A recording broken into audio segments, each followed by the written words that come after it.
बिस्मिल्लाहिर्रहमानिर्रहीम। मैं हूं जनाब आपका होस्ट मोहम्मद हनीफ़ ख़ान और आप देख रहे हैं मेरा यूट्यूब चैनल हनीफ़ थाट्स। उम्मीद है कि आप सब लोग बख़ैर वफ़ियत होंगे और अपनी ज़िंदगी एंजॉय कर रहे होंगे। जैसा कि आप लोग जानते हैं कि नवंबर के इस महीने में मैं डॉक्टर अल्लामा इकबाल से रिलेटेड रोज़ एक वीडियो पैगाम, उनकी ज़िंदगी, उनकी शायरी, उनकी तसानीफ़ वग़ैरह वग़ैरह के बारे में रोज़ एक पैगाम आपकी खिदमत में पेश करता हूँ। तो आज फिर उसी सिलसिले में मैं आपके पास हाज़िर हूँ। आप देखते रहिए मेरा यूट्यूब चैनल और इंशाअल्लाह आपको डॉक्टर अल्लामा इकबाल से रिलेटेड बहुत ज़्यादा मुफीद इन्फॉर्मेशन मिलेंगी।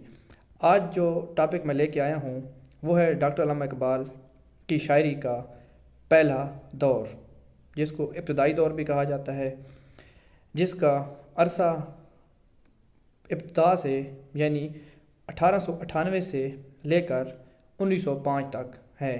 1905 में चूँकि डॉक्टर साहब इंग्लैंड चले गए थे अपनी पीएचडी और बार लॉ करने के लिए, उससे पहले की जो शायरी है इस दौर को अल्लामा इकबाल का इब्तदाई या पहला दौर कहा जाता है। इस दौर के अंदर जो चीदा उनकी खसूसियात हैं, जो नुमाया उनके पहलू हैं, उसके ऊपर आज हम बात करते हैं।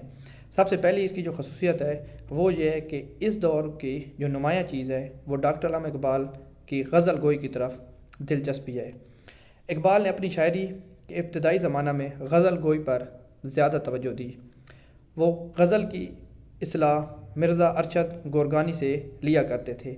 इसके साथ साथ दाग देलवी से भी उन्होंने अपना रब्ता किया और उनसे भी वो इस्तिलाह लेते थे और दाग देलवी के तर्ज को अपनाने की भी उन्होंने बहुत कोशिश की।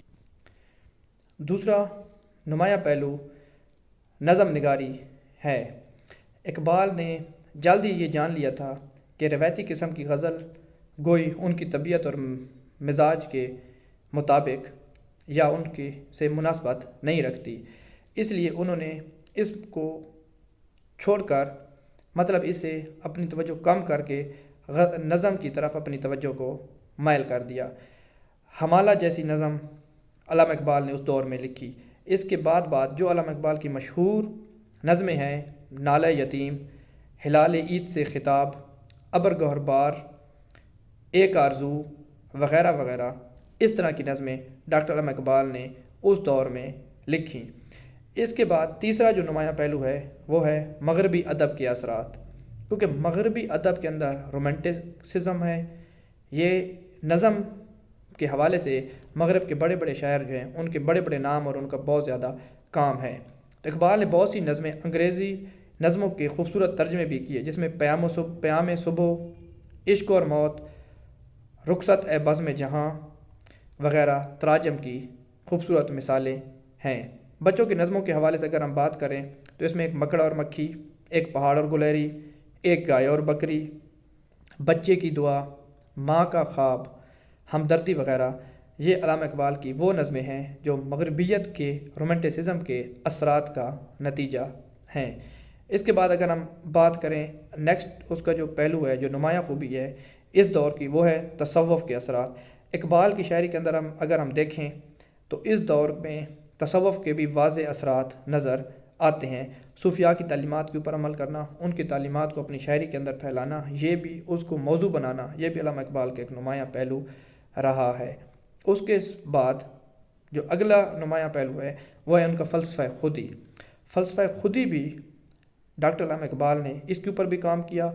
खुदी को पहचानना, अपने आप को मार्फत, अपनी पहचान, इस उन्वान के ऊपर भी अल्लामा इकबाल की शायरी अब उसके पहले दौर में, इब्तदाई दौर में हमें वाज़े तौर पर मिलती है।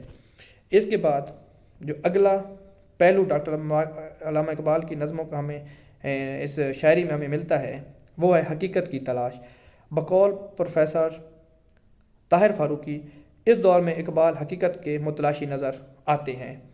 इसको राज हाय सरबस्ता के इंकशाफ की जस्तजू है, कुदरत के मनाजिर और मज़ाहिर फ़ितरत के इसरार को हल करना चाहते हैं। तुम बता दो राज जो इस गुंबद गर्दा में है, तुम बता दो राज जो इस गुंबद गर्दा में है। موت ایک چپتا ہوا کانٹا دل انسان میں ہے۔ اس دور کی اہم نظمیں جس میں حقیقت کی تلاش ہمیں نظر آتی ہے، پرندے کی فریاد اور ایک آرزو حقیقت کی تلاش میں لکھی گئی نظمیں ہیں۔ اس کے ساتھ ساتھ جو اس کا سب سے اہم اور نمایاں پہلو ایک جو ہے وہ ہے جی وطن پرستی۔ اس دور میں علامہ اقبال کی وطن پرستی اس دور کی شاعری میں بہت زیادہ نمایاں ہے۔ علامہ اقبال کی ابتدائی میں وہ ایک کٹر وطن پرست شاعر کی حیثیت سے سامنے آتے ہیں۔